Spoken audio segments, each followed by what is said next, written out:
tugas di luar daerah, baik di luar daerah Provinsi Sulawesi Utara maupun di dalam daerah Provinsi Sulawesi Utara. Komisi 1 melakukan kunjungan kerja di Kota Manado, kemudian di Kota Bitung. Komisi 2 juga melakukan kunjungan kerja di Kabupaten Bolaang Mongondo terkait dengan bencana banjir. Komisi 3 juga melakukan kunjungan di Balai Sungai. Dan Komisi 4 yang membidangi antara lain apa yang Bapak Ibu mau sampaikan terkait dengan Undang-Undang Cipta Kerja, ini melakukan kunjungan kerja ke luar daerah, ke Jakarta, di Kementerian Pariwisata terkait dengan percepatan KEK Likupang atau kawasan ekonomi khusus prioritas Likupang, dan juga di Kementerian Pendidikan. Kalau tadi saya diminta untuk menyampaikan mekanisme kerja dari DPRD, mungkin itu yang menjadi kewenangan saya. Yang pertama perlu kami sampaikan kepada Bapak Ibu semua, bahwa seperti halnya sebuah organisasi, di DPRD ada pembagian kewenangan. Jadi, kalau yang Bapak Ibu mau sampaikan, ini mestinya diterima oleh Komisi 4. Tetapi Komisi 4, seperti yang saya sampaikan tadi, bertugas di luar daerah. Bisa diterima oleh komisi yang lain, hanya seperti yang saya sampaikan tadi, semua komisi bertugas di luar kantor. Yang kedua, bahwa jam kerja dari pimpinan dan anggota DPRD sesuai dengan PP 18 dan tata tertib DPRD tidak ditentukan jam kantornya seperti halnya dengan aparatur sipil negara, dan itu sesuai dengan regulasi. Bahwa pimpinan dan anggota DPRD berada di kantor ketika ada kegiatan-kegiatan, rapat-rapat paripurna, rapat-rapat dengar pendapat, rapat-rapat lainnya termasuk menerima aspirasi masyarakat kalau sudah diagendakan sebelumnya. Sebagai Sekretaris DPRD, saya sungguh memohon maaf yang sebesar-besarnya kepada Bapak Ibu semua karena tidak dapat menghadirkan pimpinan dan anggota DPRD menerima aspirasi teman-teman karena memang surat masuk di Sekretariat DPRD agak terlambat, sehingga ketika mengkomunikasikan dengan pimpinan dan anggota DPRD, semua sudah dalam posisi hendak menjalankan tugas di luar daerah.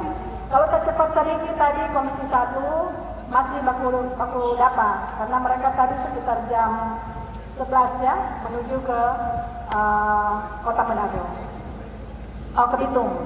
Jadi sekali lagi saya mohon maaf, dan sekali lagi jam kerja DPRD karena mereka adalah wakil rakyat, lebih banyak berada di tengah rakyat, itu yang menjadi harapan. Walaupun memang ada tanggung jawab mereka untuk hadir di kantor, termasuk seperti yang saya sampaikan tadi, ketika ada agenda-agenda yang sudah ditetapkan untuk mereka hadiri.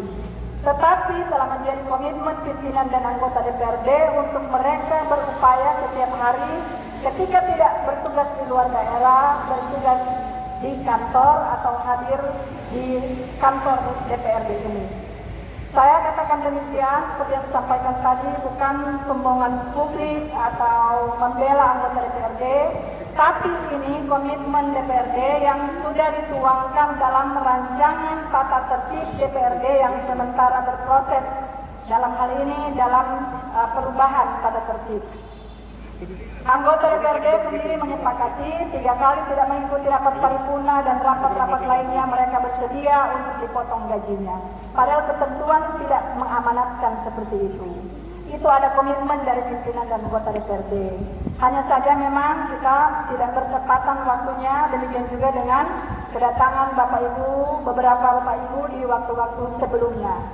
Tetapi terkait dengan RUU Cipta Kerja yang menjadi kekhawatiran dari Bapak Ibu semua, pada waktu penyampaian aspirasi pertama dari SDSI dan jajaran beserta utusan di waktu yang lalu, langsung ditindaklanjuti oleh pimpinan dan anggota DPRD melalui Komisi 4 yang 2-3 hari setelah penyampaian aspirasi bertemu dengan Kementerian Tenaga Kerja di Jakarta. Sudah diberi penjelasan bahwa RUU ini dalam proses pembahasan dan harmonisasi. Jadi masih ada ruang bagi SDSI dan bagi kita semua untuk memberikan masukan-masukan terkait dengan perbaikan RUU ini. Jadi yang namanya rancangan masih bisa diubah. Itu penjelasan yang diterima oleh Komisi 4, oleh pemerintah provinsi, dan apa yang Bapak Ibu dan adik-adik semua sampaikan ini akan kami teruskan menjadi bahan masukan dari pemerintah dan masyarakat Provinsi Sulawesi Utara untuk disampaikan ke pimpinan dan anggota DPR RI ketika membahas rancangan ini. Demikian juga sudah disampaikan secara tertulis oleh Komisi 4 dan Dinas Tenaga Kerja Provinsi Sulawesi Utara sesuai arahan Bapak Gubernur, Bapak Oliver Ndokambe, untuk memasukkan apa yang disampaikan sebagai aspirasi dari SDSI dan dari adik-adik mahasiswa yang diyakini akan dipertimbangkan oleh pemerintah pusat, karena kita semua berkeyakinan presiden yang kita pilih, yang ditetapkan oleh Tuhan atas pilihan rakyat, juga akan berpihak pada kepentingan masyarakat.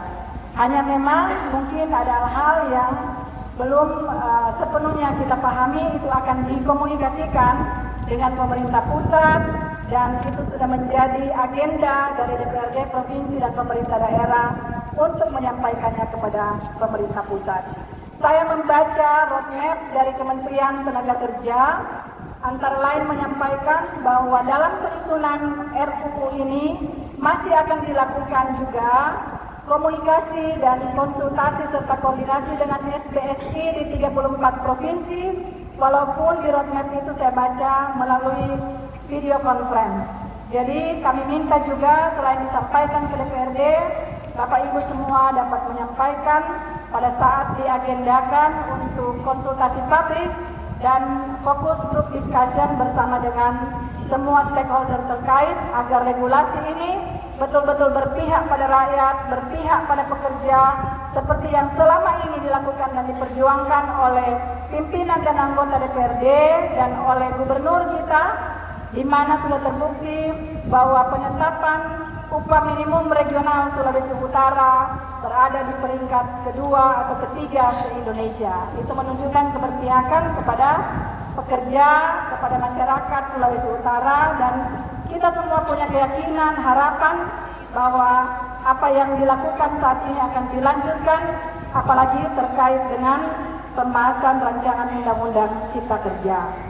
Saya pikir mungkin ini beberapa hal yang perlu kami komunikasikan dengan Bapak Ibu semua, supaya kita punya persepsi dan pandangan yang sama, kita saling memahami dan saling mengerti, saling menjaga kondisi yang kondusif di daerah kita, dan kami pemerintah daerah, bahkan pimpinan dan anggota DPRD, sekali lagi mengapresiasi upaya dan langkah penyampaian aspirasi yang sangat luar biasa, yang selalu dilakukan oleh Bapak Ibu semua melalui sesuai dengan ketentuan dan perundangan. Hanya memang kami mohon maaf, surat yang disampaikan oleh Polres Manado terlambat kami terima, sehingga komunikasi mempertemukan waktu yang tepat dengan pimpinan dan anggota DPRD agak terhambat karena memang sudah diagendakan sebelumnya.